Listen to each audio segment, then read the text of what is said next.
and keep things simple, then it might not be easy. Okay, he starts with d4. Normally, in must-draw situations, or where a draw is good enough, Wesley starts with his king's pawn. I think 90% of the time. So, interesting decision. Maybe he's gambling on the fact that Pragg won't be able to play anything too active. For example, if we do see the Nimzo Indian, if we do see the Queen's Gambit declined, the two most likely openings right now from this position, then yeah, it's hard to get too active as black. Okay, this variation, however, does have a reputation of being the most solid. I've played it myself countless times as white. It's often when I'm happy to just play with a small advantage or happy to not take too much risk. And okay, black castles. Will Wesley push a pawn forward in the center? There we go. This variation is known to lead to several different force draws for white if black had pushed the d-pawn 2 squares. So Pragg maybe not playing black's best move, which would have led to some forcing draw lines. Instead, he's invited Wesley to step forward, gaining even more space. And I remember when I first played this variation as black many, many years ago, I was shocked. I was like, how can white get an advantage? All of white's pieces are asleep. But it is very dangerous, actually. So Pragg's taking risks. It looks like Pragg predicted this opening choice by Wesley So, and he's playing a provocative variation. At least now all the pieces remain on the board for a while. And there's an immediate question to the e5 pawn. How's he going to defend it? And that's why Wesley develops the bishop. But Pragg, he's not surprised at all, and he jumps forward, attacks the queen. I'm expecting the queen to move 1 square to the center, to the d2 square. Yep, the white queen has a few choices. She's likely to move. I don't think you want to trade off this knight yet. The white knight can capture this black knight that's just entered the center, but then black's queen replaces it, and black's queen is even more powerful. So, yeah, you want to allow this knight exchange on your own terms as white. I remember studying this position a while ago, though, and from the black side, and I thought, yeah, at least it's complicated. I was preparing this for black against a lower-rated opponent, and I thought, yeah, this was a good chance to at least confuse them, set them kind of non-standard problems, and maybe that's what Pragg has concluded as well. He's going to set Wesley a few questions along the way if he does want to equalise, and your move on the board, Jovanka. Yeah, and this, incidentally, is the move with the best stats. And white has won 29% of the time. 57% of the time it's a draw, and black wins 14%. Oh, that's low. That is low. So Pragg has to hope he hits that 14%. Yeah. And the most popular move is actually for black to trade off knights.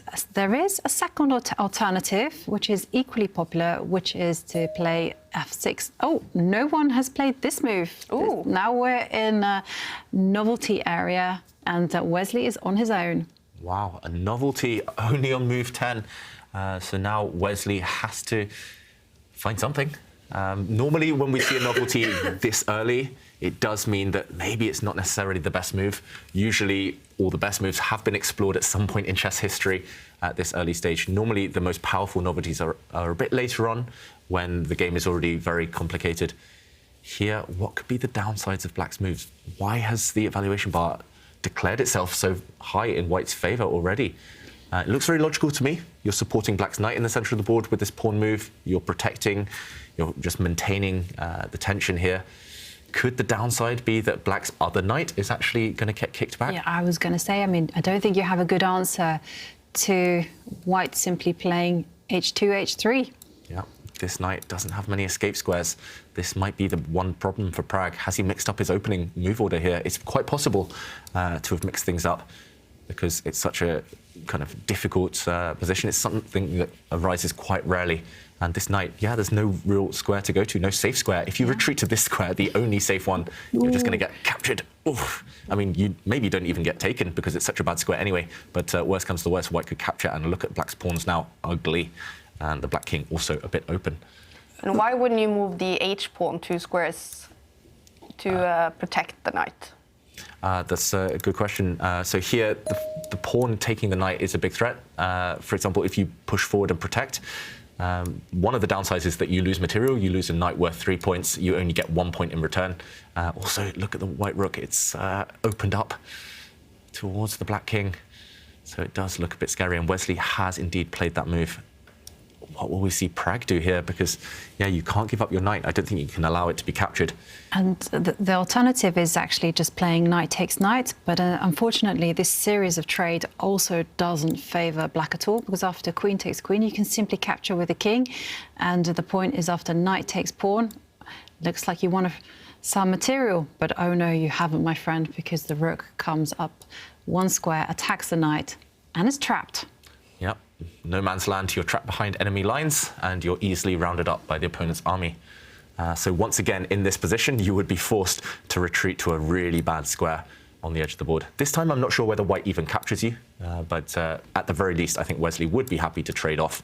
And in this type of endgame, for example, if the king moves, either the white knight gets into some really juicy outposts, or you have to trade off this knight. And if we do a quick count here, level material, both sides have ugly pawns. White has doubled f pawns, black has doubled h pawns. But the key thing is it's guiding the game towards a draw. And that's the maximum Pragg can hope for if he enters this variation.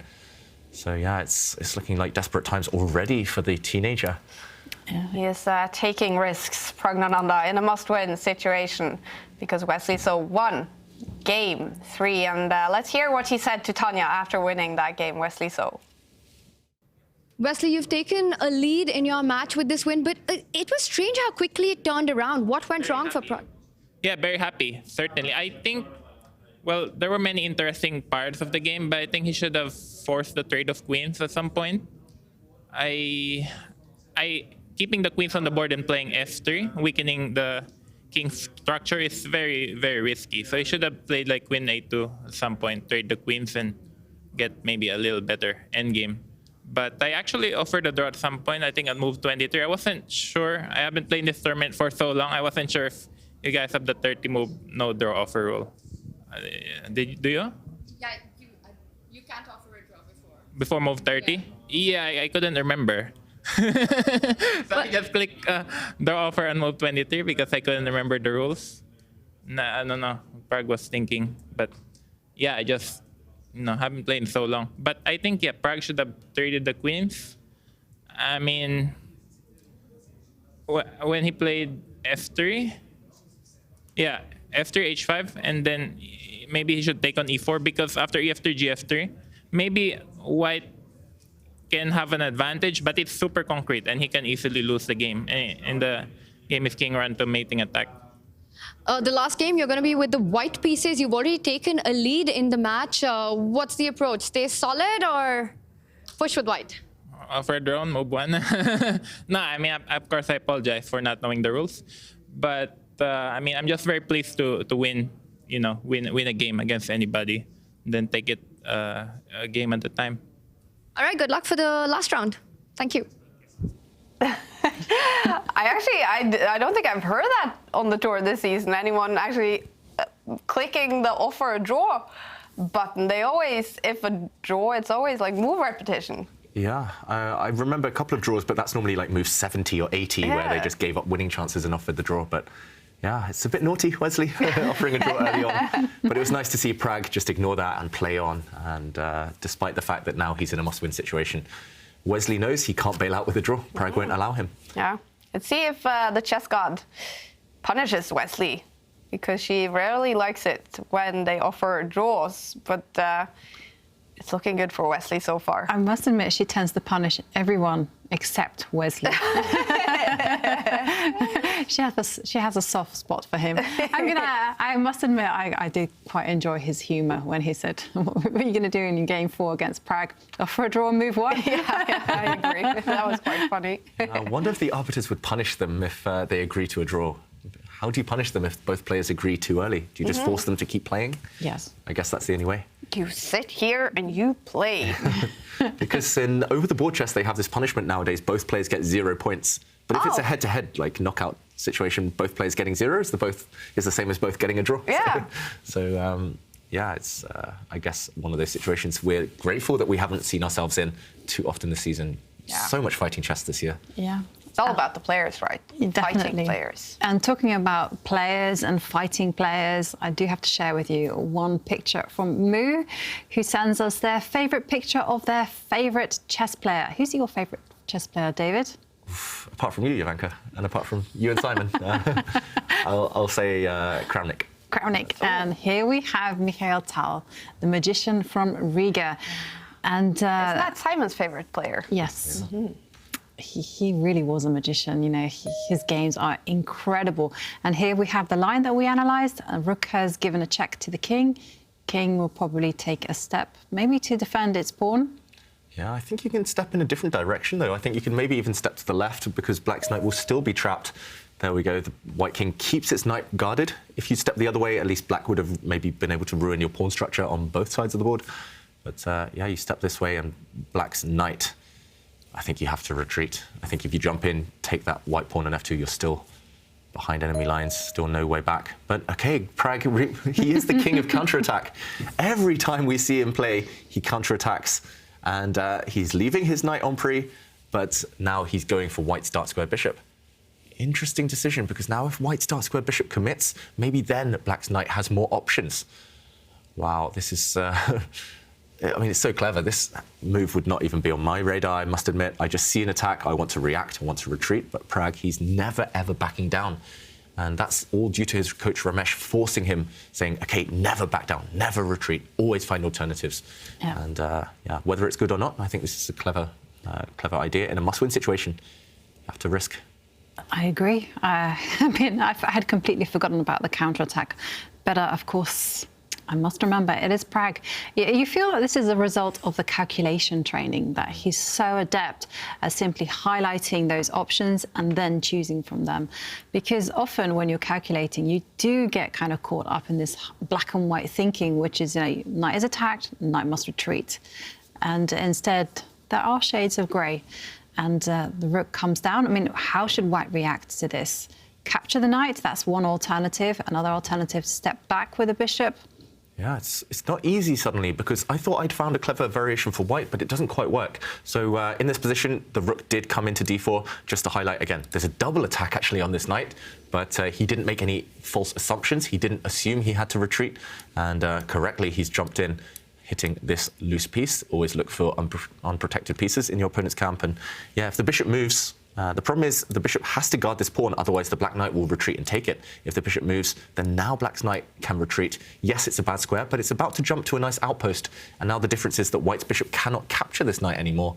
And yeah, so therefore retreating the bishop feels a bit wrong.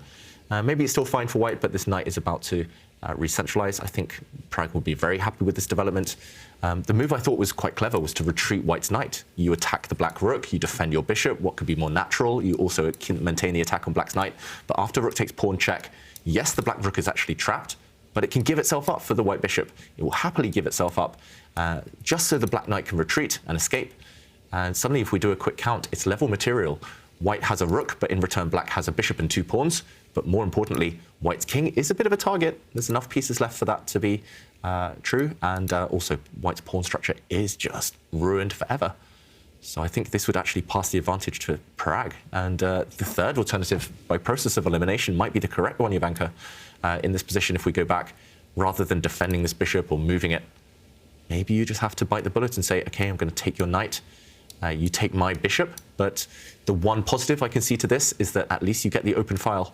White's rook now can kind of take over from the line the black rook has evacuated, and there's a threat of checkmate on the back rank. Yeah. And also the rook is trapped. Yeah, and black's rook is also without too many escape squares. The one downside is you've given up the bishop pair, and white's pawn structure here, it's very ugly, doubled pawns, isolated pawns almost. But at least you get the open file and active play. So Wesley, I think after a long think, might well go for this idea.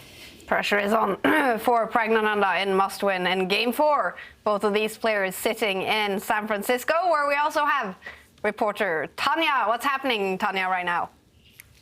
You got guests with us discussing exactly what you all are talking about. Pragg, can he make a comeback in this match? And I've got another chess enthusiast here with me. His name is Dan. He's from the Bay Area, involved with a lot of initiatives here. Dan, welcome to the show. Thank you for having me. Great to be here. What's it like to be here and witness the finals? Are you having a good time? It's exciting. These players are the best in the world, and it's fantastic to have this event in my hometown, San Francisco. And who are you rooting for here? I'm rooting for that gentleman, the world champ, Magnus. So.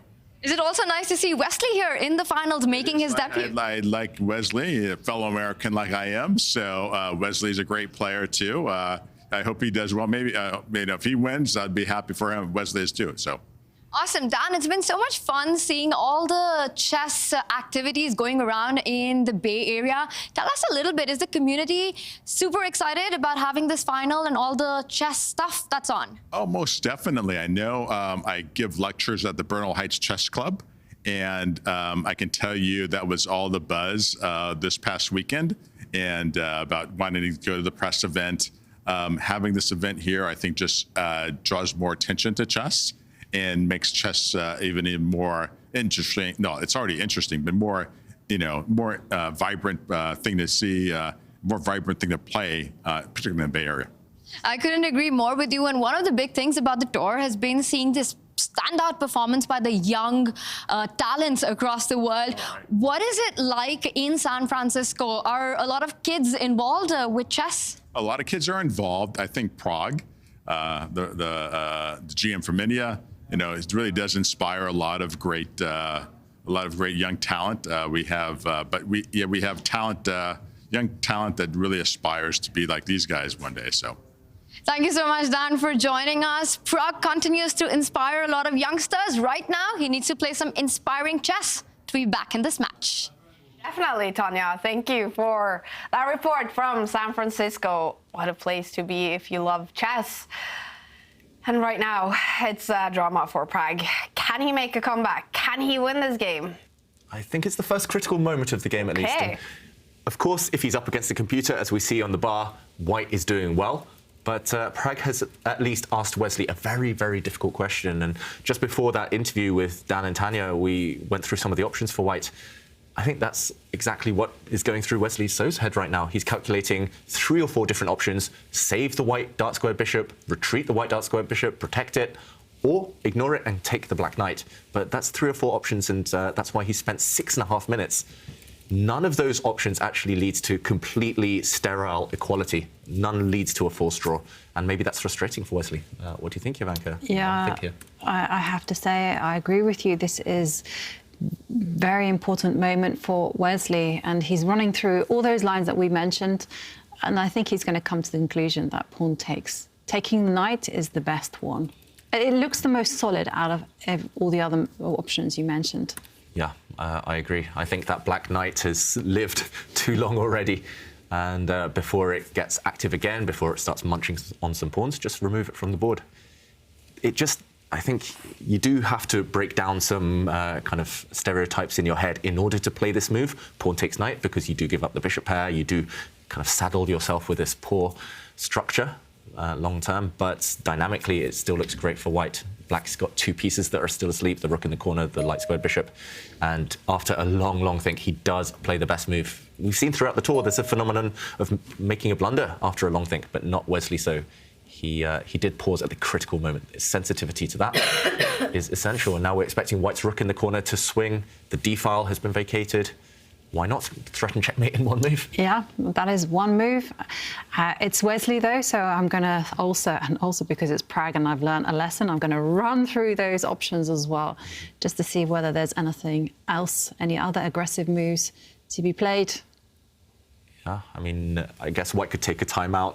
Black's rook is attacking a couple of pawns, attacking the f-pawn especially. White could just defend that with his bishop. Yeah. But that would give Black the luxury to start developing his sleeping pieces. So it does feel like this is the most logical move. Yep. Not only do you threaten checkmate, rook d8 now, up to the top of the board, traps the Black king, but you stop Black's light square bishop from developing. Yeah, I agree. And it's very uncomfortable for Praggnanandhaa, especially when that rook will go to the 8th row. I mean, how is he going to develop his pieces there on the left side? And also, I have to say, the thing that bothers me the most about Black's position is the rook sitting on the f4 square. It just feels like it's trapped. It doesn't have too many squares. It's going to capture the pawn on f3, but that's it. If you manage somehow... This is like, I need like a magic wand or something. If I could pick up that bishop sitting on f1, if I could go and put it on e4, mission accomplished. You know, I've got that rook caged. Yeah, and then now you can come and win it, Exactly. pick it off at will anytime you want. You can trap it with the knight. You can even start trapping it with the king, this rook. So yeah, this is definitely in the air. And right now, Pragg has a bigger threat to deal with, of course, this back rank check. So there's only two ways I see of dealing with that. Either you have to retreat with your bishop, as we just showed there, cover this square, but then the bishop is a bit offside temporarily, doesn't look too impressive. You still can't solve the problem of this bishop ever moving. That's going to take an eternity. The second alternative is to swing across with the rook before it gets trapped. But maybe the downside to this one is that after white captures, there are maybe other options, but after a trade here, suddenly you have another weakness. Suddenly this pawn is most likely doomed long term. And yeah, this one doesn't look too great either. Yeah, and I have to say, white's double pawns, they're not that bad because they can move forward. They have that potential just to advance. Yeah, at some point you connect your pawns and you breathe a sigh of relief. So yeah, in this position, it does feel, I mean, it feels just too much to allow this rook in. For example, you could create some breathing space for the black king, an escape square, but after this check, you're just pinned along this line for quite a long time. And again, there's ideas of white's knight coming in and the white's knight stepping in. Some ideas of checkmate, the hookmate. That is the hookmate. Yeah, this is, I mean, this is one checkmating idea. There's another checkmating idea, of course, with the rook takes pawn and different type of hookmate. Both white rooks are threatening to catch this black king. So yeah, surely you can't allow that to happen. And he does indeed, Pragg, prevent the main threat. Bishop dropping back, covering the vital d8 square. And now it's up to Wesley. Can he get away with trying to remaneuver his bishop to trap this black rook? And OK, first he uses his rook to defend this pawn. Maybe he's got that idea in mind, Ivanka. For example, if black takes a timeout, and I don't even know what black does. If black just pushes a pawn, for example, the bishop might indeed try to step into the middle of the board to cage this intruder. Yeah. It is looking very good for white, we've got to say. Long term, black is OK, but short term, too many problems. Weak back rank, trapped rook, and two pieces that are fast asleep on the queen side. And in fact, there's an immediate threat of the rook getting trapped. The knight is actually going to go backwards. Yeah, if the bishop does step forward, yeah, the knight is going to come backwards and trap this rook. Yeah, the knight is going to come for it at some point in the near future. Big problems for Pragg. On the clock, he's OK, but on the board, Wesley's in full control. And he's not the only one in a must-win situation here, Pragg. There's actually 3 players in must-win situations here. On day 4, game 4 is Mamedyarov. He has to win game 4 against Erigaisi to take that one to tie breaks. And Duda, who before today was on top of the table with Magnus Carlsen, he has to win against Liam Le. And taking a look at the bars in those ones, slightly over to Liam's side and definitely over to Erigaisi's side. Is the hopes of tie breaks getting slimmer? It does look that way. And actually, I just took a look at Erigaisi's game. He can win on the spot. Oh. If he finds one move. If he doesn't, then Mamedyrov's right back in that game. So it's actually a critical moment. Erigaisi is the type of advantage that either he can just end things immediately and win, or Mamedyarov has a fighting chance. So it's... Mamedyarov, I think he's spotted it. He's probably seen Erigaisi's winning move. Erigaisi is still thinking, I'm just looking over at that one. It's a critical moment there. Meanwhile, Pragg has pushed a pawn. This is what we expected, giving the black king some breathing space. But Mamedyarov suffering there on the camera. He's had a tough day. Erigaisi, he's suddenly come to life in this tournament. And if he's watching the webcams right now, he might realize that he does have that one move. Yeah, it doesn't look like he's watching the webcams. No. And he hasn't spotted it yet. It's the type of move, if you see it, you play it and you win the game immediately. But I don't think he's spotted it yet, Erigaisi. He didn't find the knockout blow. He's still winning, but not as winning as earlier. So we will see the evaluation bar in that game between Erigaisi and Mamedyarov go down slightly. He didn't find the knockout. Mamedyarov given a second life. Oh, he has to win it, Mamedyarov. But one match is finished. Magnus Carlsen winning all 3 games against Anish Giri to take that match win. And let's hear what Anish Giri said after losing that match. Anish, a tough match for you, but it felt like you got good positions out of the opening. But then something went wrong very soon. What happened there? Yeah, I think today was a very important day for me. And I think you could tell it's a bad day, but you know, like, let's say your car is making a lot of noise and then you don't know what's going on. You bring it to like different car dealers, and you ask him what's up. And then finally you bring it to a dealer, and then he tells you, like an engine is broken. And you think, okay, it's a bad day, but it's not really the bad day, yeah? It's maybe the good day because you finally discovered what's the issue. So then you're probably going to fix the engine and everything's going to be fine. So I think today was the day that I found out what's broken. What is broken? I mean, honestly, I at some point I was thinking that maybe Magnus is, because my results were not so good against him, that maybe he's just a superior player. But today I realized there is definitely more to it than him being a superior player. I think it was useful for me, and I'm sure next time I'll play better because I think it's not possible to play worse. It's really nice to see you take the positives from this. I want to ask you, in that third last game, it felt like you got your chances out of the opening and had a better position. There was this one moment where you can capture an e5 with the rook and the pawn.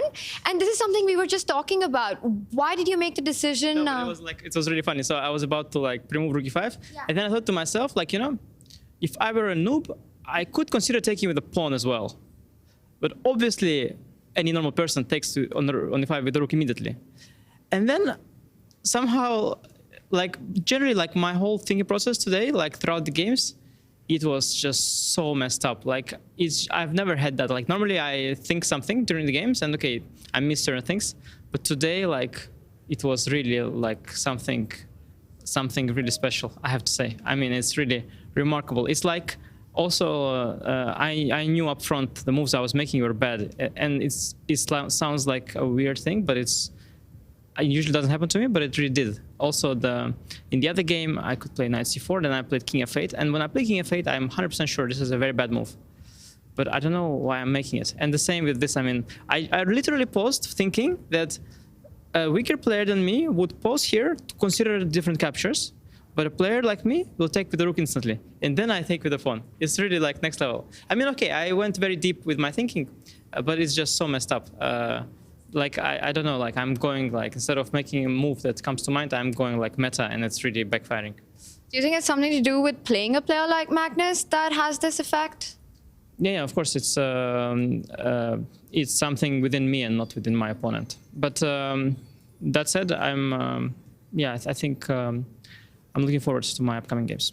Yeah, so are we. Good luck. Thanks, Anish. He manages to still be funny and give some good answers, Anish, even after that very disappointing match loss against Magnus. Yeah. A few moves here. Yeah, a few moves here. The black rook has escaped from its jail just in time to trade off. But Wesley, he's trying to kill the fun for Pragg. He's just swapping off pieces. He's just going to plant his white knight into a good square soon. And yeah, still Pragg on the defensive. I just want to say as well, before we move on from Giri's interview, that is great. That's really instructive for everyone. I love what Anish said there. He's going to learn from this and move on. And that we all lose games. We all lose. I mean, even the top players, they've lost hundreds in their life. But they just learn from every single one. And he maybe did some overthinking there. And maybe next time he'll trust his instincts more. His results might be better because of that. And today's experience will stand him in good stead. Yeah. So it's not always about the results. Of course, results help, but it's about learning. Yeah. And meanwhile, we do see white's knight enter a good square, Jovanka. Yeah, and Wesley knows exactly what he has to do. And it's all about just putting his pieces on great posts. The bishop is also going to relocate itself to the center. White's f-pawns are going to start advancing. And Wesley has a very solid position. And it's not just solid, it's also quite good because he also has a target. The d4, pawn on d4 is just a sitting duck. Yeah, and earlier we talked about the potency of the two bishops and how incredible they can be if they break the position open and if they can find active lines. But look at these poor pieces right now. White has just completely blocked the center. This dark square bishop staring at its own pawn. How depressing is that? You can never break out onto a nice diagonal. This other bishop, I was going to say, is a bad piece. And the only way it can come to life is to sit on this square. It does defend the b7 pawn, but as soon as that happens, Wesley says, no, I'm going to swap off one of your bishops. And that is the key to playing against the two bishops. A knight versus bishop, it's never clear whose piece is better. But yeah, bishop pair together are strong. So eliminate your opponent's bishop pair, trade off one of those bishops, and you will be much happier. This just looks fantastic, as you said, Jovanka. For example, if the bishops get traded off, you could even take with a pawn. Next move, you just plant your king in the center, blockade this, you called it a sitting duck, right? A sitting target in the center. And if you can blockade this pawn, that means the black bishop is bad forever, for eternity. And not just that, but white is threatening this guy. This is a backward weakness as well. White's rook can come across and attack it soon. Just riddled, full of holes, black's position. Yeah. Oof. And unfortunately, you know, Pragg probably would be dreaming of a draw, but a draw is insufficient. He's in a must-win situation. So this means that he has to gamble. Yeah, he gambles already by bringing his rook across. He's hoping that white gets greedy. I was going to say Wesley's definitely not going to get greedy, but if white had captured this pawn, suddenly black can start pushing his pawn forward. That's the dream. But no, Wesley shuts the door. The king is a great blockader in endgames. It's never going to get kicked away. Black has no knights to ever check this king away. And yeah, this pawn is the target next move. White's knight is glorious. And Pragg tries to undermine it, tries to remove the defender of that white knight. The sad thing is, white can just support his pawn if he wants to. This is something you've been wanting to do for a while, Jovanka. Maybe you don't even need to. You could also make an argument for taking this pawn. Every option just looks very strong for white right now. If you want to play with no risk, just push this pawn forward. Support your fellow in the center. Not looking good for Pragg then. Yeah, just a masterclass by Wesley. I mean, I feel bad for questioning his ability to contain Pragg's energy, but he's done that really well. He's swapped the queens off early, he's stabilized in an endgame, and he's just playing purely on strategy. And okay, rather than go for the safe option, he takes this pawn. Still pretty safe. I think this is pretty safe, and I knew that Wesley would do it because his opposite coloured bishops as well. And as long as he maintains control on the light squares, there's no way that Pragg's rook and bishop are able to combine to break down white's defences. Yeah, look at the pawn structure in a moment as well. Black has no passed pawns. These pawns are so well blockaded in the center. For example, white can just come back and sit in the middle. And how, with opposite color bishops, are you ever going to break this blockade? The question is, I mean, it's an impossible question. You're just never going to break that blockade. If anything, white is better. White can push on this side of the board. White can target your weaknesses in the middle. I think that's the key to the position. You know, white should just be ambitious here. Yeah, not to sit forever. But, OK, Pragg doesn't go for opposite colour bishops. He needs to win, and that would have been tantamount to giving up his chances, so he removes the bishops instead. But after this rook move, he is attacking the knight. There's two ways for Wesley to deal with this. Either you can just retreat the knight, or what he's done, step forward with the pawn. Yeah. He's just swapping off all the pieces. Cynical but effective. He's giving Praggnanandhaa a taste of his own medicine. Counterattack. Counterattack is the key. And he has to take that knight. Yeah, but look how everything's just disappearing from the board. If you take this pawn now as black, then white is happily going to capture this pawn. This pawn is just trading everything off, and white is going to emerge at least one pawn up, actually. So it's still Pragg on the defensive, and it's one-sided traffic. They're playing for two results now. It's either a win for white or a draw. Pragg's need for a win, it's almost disappeared now. Oh, it's looking good for Wesley to win the match. Arjun Erigaisi has now won the match against Mamedyarov to gain his first 3 points in the tour finals, winning 2 games today, Arjun. Very impressive stuff by the young Indian sitting in the middle of the night in India. So our only hope now, probably for tie breaks, if Pragg isn't up to something extremely genius right now, is if Duda wins the game against Liam Lev. I see the bar slightly over to Liam's side. Yeah, it's very complicated, that game, though. Okay. So it could still go either way between Duda and Liam. It depends on Liam's nerves as well. I think Duda's just kept the tension. That's what the other two were unable to do, Mamedyarov and Pragg. In the must-win situations, you need to keep tension, as many pieces on the board as possible. And Duda's done that, but the other two haven't. So Pragg, yeah, this is far from a tense position. Unfortunately, white's rook is now just going to go and capture some pawns. And you can tell on Pragg's body language, he doesn't really believe anymore. No. No. It's too far gone, especially against a great endgame player like Wesley. I agree. And you know what they say? All rook endings are drawn. Yeah. And here, actually, in fact, Wesley is probably winning. But, yeah, Pragg, impossible task. Yeah, an impossible task. He looks down I was going to wonder whether Wesley'd offered another draw, maybe, or maybe Pragg was checking whether that was allowed. But no, Wesley doesn't even need to offer a draw in this position because there's zero risk for white. Yeah, hoovered all the pieces off the board. If we do a quick count, it's currently 6 pawns against 6, but everything is disappearing. Look at this, white's rook getting active. Black's rook trying to get active, but white has a bunch of pawns you could capture right now. I think white's rook will just step up 1 square and take a pawn. Yeah, actually, I think Wesley's 2 pawns on the left side are going to start running, and white should be winning, actually, objectively. Yeah. And I think Wesley will go for the win.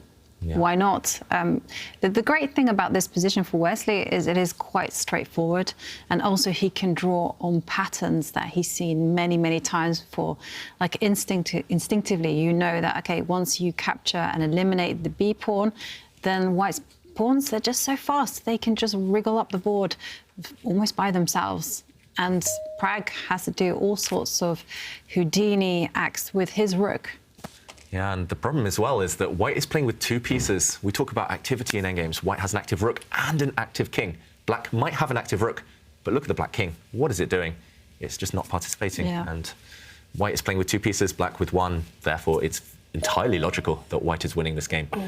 And, OK, black now is down a pawn. He had to push this one before it was captured.